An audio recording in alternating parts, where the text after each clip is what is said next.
नमस्कार दोस्तों, आप सभी का आपके हमारे YouTube चैनल साहित्य ज्ञान पर हार्दिक स्वागत है। तो जैसे कि दोस्तों हम हिंदी शिक्षण विधियों के प्रश्नों को हल कर रहे थे और हमने सीरीज शुरू कर रखी थी लक्ष्य भेदी सीरीज, जिसमें हम 200 प्रश्नों को हल करेंगे। पिछली क्लास में हमने प्रश्न संख्या 1 से लेकर प्रश्न संख्या 25 तक प्रश्नों को हल कर लिया था। अगर आपने क्लास नहीं देखी हो तो आप हमारे YouTube चैनल जो कि साहित्य ज्ञान नाम से हैं वहाँ पर जाकर देख सकते हो। और ये क्लास है जो सेकंड ग्रेड एग्ज़ाम जुलाई 2026 में होने वाला है, उसके लिए बहुत ही महत्वपूर्ण होने वाले हैं 200 प्रश्न। और इसके अलावा भी जैसे रीट, सीटेट और या जिस किसी भी एग्ज़ाम में जहाँ पर हिंदी शिक्षण विधियों से संबंधित प्रश्न पूछे जाते हैं, उन सब के लिए बहुत ही महत्वपूर्ण होने वाला है दोस्तों ये प्रश्न। और दोस्तों, अगर आप हमारे चैनल पर नए हैं तो चैनल को सब्सक्राइब करें और क्लास को लाइक करें और ज़्यादा से ज़्यादा अपने दोस्तों के साथ शेयर करें ताकि उनको भी इस क्लास का फ़ायदा मिल सके। तो दोस्तों शुरू करते हैं आज की क्लास को। प्रश्न है, स्वाभाविकता के सिद्धांत को अन्य किस नाम से जाना जाता है? तो जो स्वाभाविकता का सिद्धांत है इसे क्या रुचि का सिद्धांत के नाम से जाना जाता है, क्रियाशीलता के सिद्धांत के नाम से जाना जाता है, प्रकृतिवादी सिद्धांत के नाम से जाना जाता है या फिर उपयुक्त सभी? तो जो स्वाभाविकता का सिद्धांत है इसे प्रकृतिवादी सिद्धांत के नाम से जाना जाता है। अगला प्रश्न है, सतत एवं व्यापक मूल्यांकन के संदर्भ में असत्य है। जो सतत एवं व्यापक मूल्यांकन यानी कि CCE, इसके बारे में हमें असत्य कथन की पहचान करना है।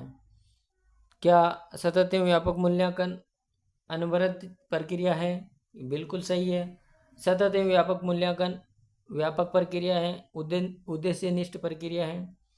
शिक्षक केंद्रित प्रक्रिया नहीं दोस्तों, जो सतत एवं व्यापक मूल्यांकन है वह शिक्षक केंद्रित नहीं है, बल्कि जो सतत एवं व्यापक मूल्यांकन है वो छात्र केंद्रित प्रक्रिया है। तो इसलिए हमारा जो राइट आंसर ऑप्शन दे हो जाएगा। अगला प्रश्न है, CCE सतत एवं व्यापक मूल्यांकन का संचालन किस कार्यक्रम के तहत होता है? सर्व शिक्षा अभियान के तहत, राष्ट्रीय माध्यमिक शिक्षा अभियान के तहत, समग्र शिक्षा अभियान के तहत या उपयुक्त सभी? तो जो CCE यानी कि सतत एवं व्यापक मूल्यांकन है, इसका संचालन होता है समग्र शिक्षा अभियान के तहत, एस के तहत। अगला प्रश्न है, उपचारात्मक शिक्षण के संदर्भ में असत्य कथन का चयन कीजिए। यानी कि हमें जो उपचारात्मक शिक्षण है उसके संदर्भ में असत्य कथन का पहचान करनी है। उपचारात्मक शिक्षण द्वारा छात्रों की व्यक्तिगत कठिनाइयाँ दूर होती है। उपचारात्मक सही है ये दोस्तों। उपचारात्मक शिक्षण द्वारा बालकों को अपनी योग्यताओं क्षमताओं के अनुसार शैक्षिक प्रगति करने में के अवसर प्राप्त होते हैं, ये भी सही है। सिर्फ उपचारात्मक शिक्षण देते समय बालक को यह बताना चाहिए कि आप अन्य बालकों से पिछड़े हुए हैं, या उपचारात्मक शिक्षण द्वारा पिछड़े बालकों की इन भावना दूर हो जाती है और वे कुसमायोजन से बच जाते हैं, तो ये भी सही है। तो उपचारात्मक शिक्षण देते समय बालक को ये बताना चाहिए कि आप अन्य बालकों से पिछड़े नहीं दोस्तों, ये गलत हो जाएगा। हमें उपचारात्मक शिक्षण देते समय बालक को ये नहीं बताना चाहिए या उनसे ये नहीं कहना चाहिए कि आप अन्य बालकों से पिछड़े हो। अगर हम किसी बालक से ऐसा बोलेंगे कि आप अन्य बालकों से पिछड़े हुए हैं तो वह पढ़ने में रुचि नहीं लेगा दोस्तों, और अगर हम उसे ज़्यादा फोर्स करेंगे तो वह क्लास में ही नहीं आएगा। तो इसलिए हमें उपचारात्मक शिक्षण के दौरान ऐसा नहीं करना चाहिए। अगला प्रश्न है हमारा, विद्यालय स्तर पर अध्यापक के द्वारा प्रश्न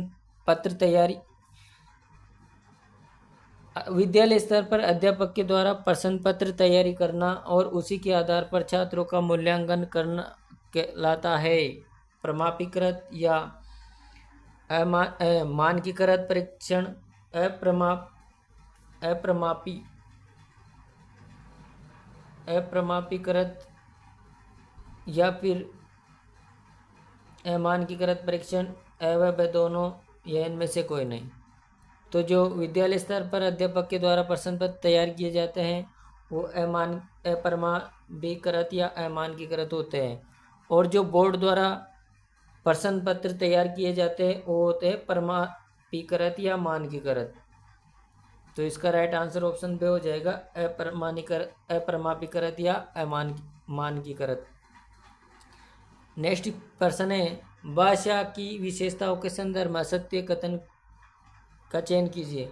भाषा का अंतिम रूप होता है, भाषा स्वाभाविक कठिनता से सरलता की ओर प्रभावित होती है, भाषा अपरिपक्वता से परिपक्वता की ओर विकसित होती है, भाषा अनुकरणीय प्रक्रिया है। तो भाषा स्वभाव से ही कठिनता से सरलता की ओर प्रभावित होती है, भाषा अपरिपक्वता से परिपक्वता की ओर विकसित होती है, ये भी सही है, भाषा अनुकरणीय प्रक्रिया है। तो भाषा का अंतिम रूप नहीं होता है दोस्तों, इसका राइट आंसर ऑप्शन ए हो जाएगा, भाषा अनवरत चलने वाली प्रक्रिया है, इसका कोई अंतिम रूप नहीं होता है। अगला प्रश्न है, सुलेख का मूल्यांकन करते समय शिक्षक को किन किन बातों का ध्यान रखना चाहिए? लेख की गति का, लेख की गुणवत्ता का, व दोनों या इनमें से कोई नहीं। तो सुलेख का मूल्यांकन करते समय शिक्षक को लेख की गति का भी ध्यान रखना चाहिए और लेख की गुणवत्ता का भी। तो इसका जो सही उत्तर है वो हो जाएगा ऑप्शन से व दोनों। अगला प्रश्न है, आगमन विधि का अधिकतर प्रयोग किया जाता है व्याकरण शिक्षण में, पर्यवेक्षित अध्ययन में, साहित्य में या उपयुक्त सभी में। तो जो आगमन विधि है इसका अधिकतर प्रयोग व्याकरण शिक्षण में होता है। दोस्तों व्याकरण शिक्षण की जो आगमन विधि है ये मनोवैज्ञानिक विधि मानी जाती है। इसमें जो शिक्षण सूत्र है वो निम्न है, जैसे कि ज्ञात से अज्ञात की ओर, ज्ञात से अज्ञात की ओर, और स्थूल से सूक्ष्म की ओर, और उदाहरण से नियम की ओर, और विश्लेषण से संश्लेषण की ओर,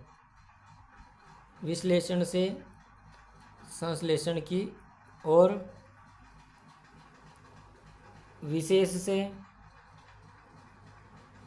सामान्य की ओर। तो इस प्रकार ये इस शिक्षण विधियों के सूत्र माने गए हैं। अगला प्रश्न है, भाषा प्रयोगशाला विधि के प्रवर्तक है लॉरेंस एम स्टालर एवं Daniel Davis, professor Edwin Pecker, Daisy Morivan, Michigan है दोस्तों यहाँ पर, मिशिगन या हार्वे। तो जो भाषा प्रयोगशाला विधि है इसके प्रवर्तक हो जाएंगे लॉरेंस एम स्टालर एवं डेनियल डेविस। अगला प्रश्न है, दूरस्थ शिक्षा विधि को अन्य नामों से जाना जाता है, पत्राचार शिक्षा, स्वतंत्र अध्ययन, मुक्त अध्ययन, उपयुक्त सभी। तो जो दूरस्थ शिक्षा विधि है इसको पत्राचार शिक्षा भी कहते हैं, स्वतंत्र अध्ययन भी कहते हैं, मुक्त अधिगम भी कहते हैं। तो इसका राइट आंसर हो जाएगा उपयुक्त सभी। नेक्स्ट प्रश्न है, जब किसी कविता के मूल भाव को छोड़कर केवल शब्दों के रस को ग्रहण किया जाता है, इसका संबंध है गीता अभिनय विधि, नाट्य प्रणाली, रसास्वादन विधि या ध्वनि साम्य विधि। तो जब किसी कविता के मूल भाव को छोड़कर केवल शब्दों के रस को ग्रहण किया जाता है, तो किस विधि में किया जाता है? तो ये रस को ग्रहण किया जाता है रसास्वादन विधि में। और जो रसास्वादन विधि है ये प्राथमिक स्तर पर महत्वपूर्ण विधि मानी जाती है। प्राथमिक स्तर की महत्वपूर्ण विधि मानी जाती है रसास्वादन विधि। अगला प्रश्न है, यदि एक बच्चे को संज्ञानात्मक क्षेत्र में डी ग्रेड और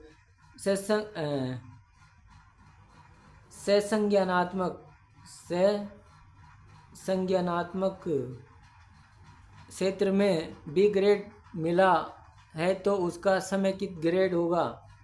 तो उसका समेकित ग्रेड होगा सी। अगला प्रश्न है, राजस्थान में सतत एवं व्यापक मूल्यांकन के तहत ए ग्रेड दी जाती है।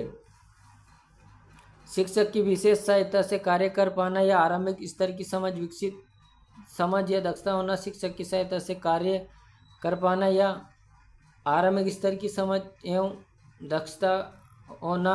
व दोनों स्वतंत्र रूप से कार्य कर पाना या अपेक्षित स्तर की समझ या दक्षता होना।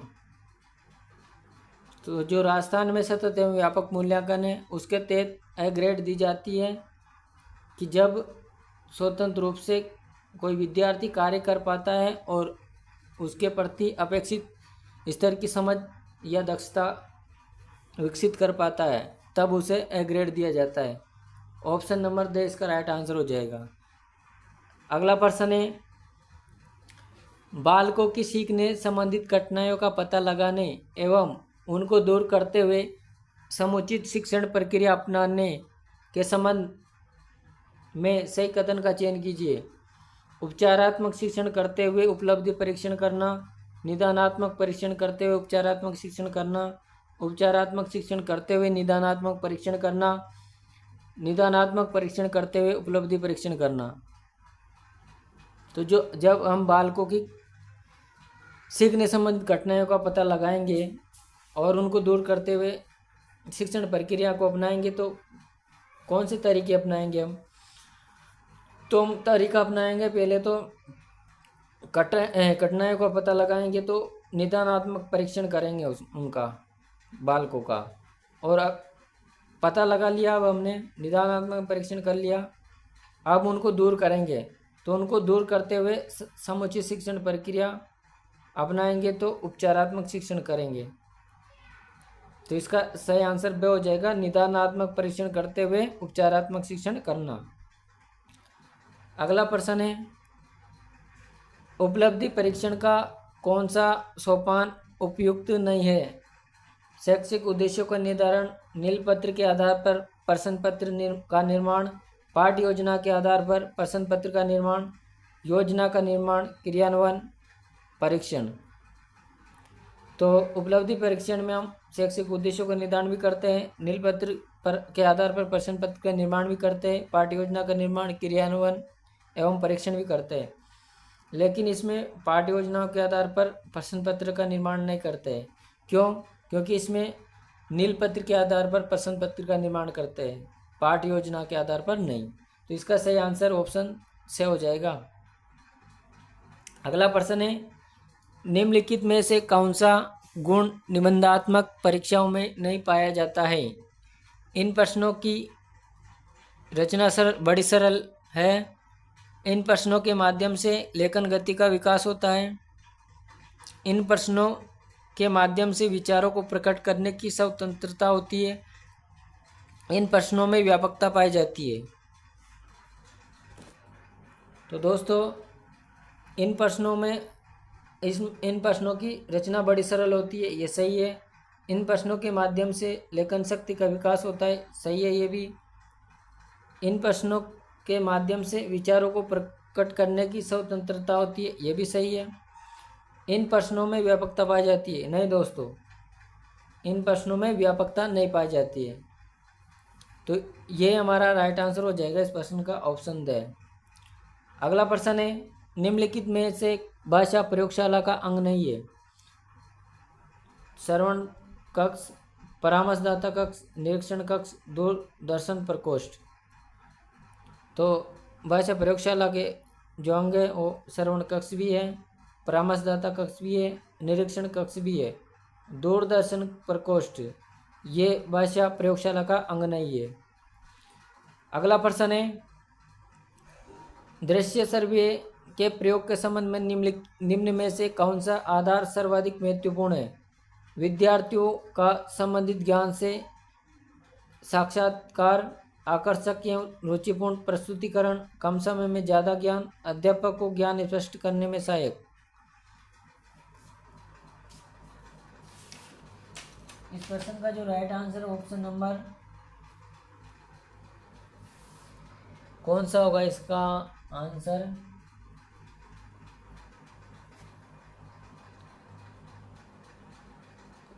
दोस्तों यहाँ पर विद्यार्थी नहीं है, टाइपिंग मिस्टेक हो गई। यहाँ पर हो जाएगा, यहाँ पर है ज्ञानेंद्रियों, ज्ञानेंद्रियों, ज्ञानेंद्रियों। तो यहाँ ज्ञानेंद्रियों का ज्ञानेंद्रियों से संबंधित साक्षात कराना। तो ये राइट आंसर हो जाएगा हमारा। सर्वदर्शी के प्रयोग के संबंध में कौन सा आधार सबसे महत्वपूर्ण है? तो ज्ञानेंद्रियों का संबंधित ज्ञान से साक्षात कराना। नेक्स्ट प्रश्न है, हिंदी भाषा शिक्षक का विशेष गुण है? प्रभावपूर्ण व्यक्तित्व, भाषा शिक्षण विधियों का ज्ञान, नैतिक बल, शैक्षिक योग्यताएं, उपलब्धियां। तो जो हिंदी भाषा शिक्षक है उसका विशेष गुण हो जाएगा भाषा शिक्षण विधियों का ज्ञान। ऑप्शन बी इसका राइट आंसर हो जाएगा। दोस्तों जो हिंदी भाषा के शिक्षक हैं उनको शिक्षण विधियों का ज्ञान होना जरूरी है। अगर उसको हिंदी शिक्षण विधियों का ज्ञान नहीं होगा तो उसके पढ़ाने के तरीके उसे मालूम नहीं होंगे कि किस विधि से पढ़ाना है उसको। अगर शिक्षण विधियों का उसको ज्ञान होगा तो वो विद्यार्थियों को पढ़ाने में सक्षम शिक्षक कहलाएगा वो। इसलिए भाषा शिक्षण विधियों का ज्ञान शिक्षक का विशेष गुण माना गया है। अगला प्रश्न है, कक्षा शिक्षण में पाठ प्रस्तावना सोपान सीखने के किस नियम पर आधारित है? प्रभाव का नियम, सामूहिकता का नियम, तत्परता का नियम, सहकार्य का नियम। दोस्तों एक मनोवैज्ञानिक हुए हैं थॉर्नडाइक। कौन हुए? थॉर्नडाइक। इन्होंने 5 तो गौण नियम दिए और 3 मुख्य नियम दिए, जिनमें से 3 कौन कौन से नियम हैं? एक तो है प्रभाव का नियम, प्रभाव का नियम। दूसरा है तत्परता का नियम। तीसरा है संतोष का नियम, संतोष का नियम।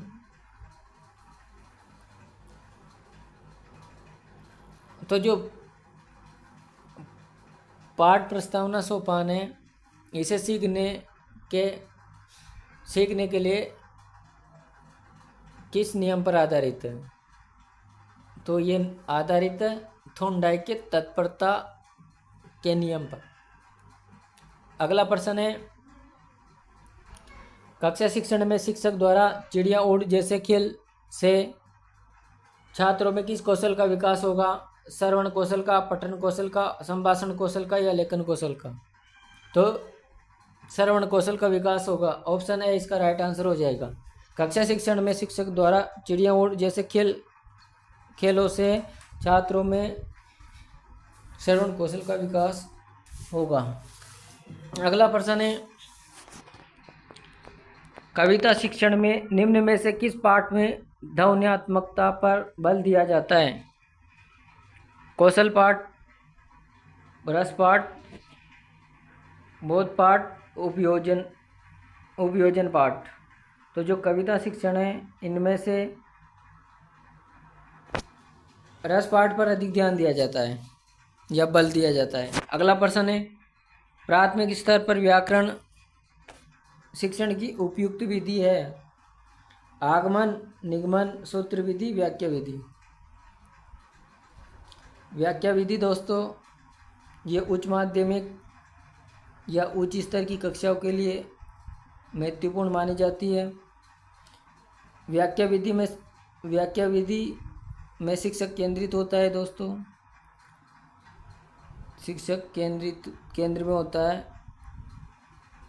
और जो व्याख्या विधि है अमनोवैज्ञानिक विधि मानी जाती है, अमनोवैज्ञानिक विधि मानी जाती है।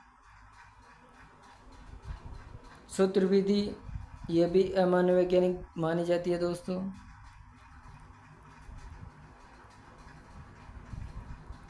और ये उच्च कक्षाओं के लिए उपयोगी है। ये भी निगमन विधि भी अमनोवैज्ञानिक है।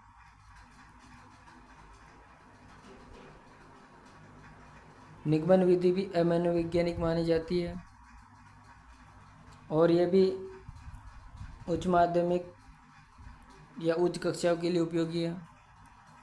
जो आगमन विधि हमारी यह प्राथमिक स्तर पर सर्वश्रेष्ठ विधि मानी जाती है, आगमन विधि। तो इसका राइट आंसर ए हो जाएगा, आगमन विधि। नेक्स्ट प्रश्न है, पद्य शिक्षण के किस विशिष्ट उद्देश्य हेतु भाविक तत्व एवं विषय वस्तु का ज्ञान कराया जाता है? अवबोधात्मक, कौशलात्मक, अभिव्यक्त्यात्मक या ज्ञानात्मक? तो जो गद्य शिक्षण है इसमें ज्ञानात्मक उद्देश्य के भाविक तत्वों एवं विषय वस्तु का ज्ञान कराया जाता है, ज्ञानात्मक उद्देश्य में। ऑप्शन दे इसका राइट आंसर हो जाएगा। तो दोस्तों ये थे आज की क्लास के 25 प्रश्न। अगली क्लास में हम 25 प्रश्नों को लेकर आएंगे। तब तक के लिए धन्यवाद।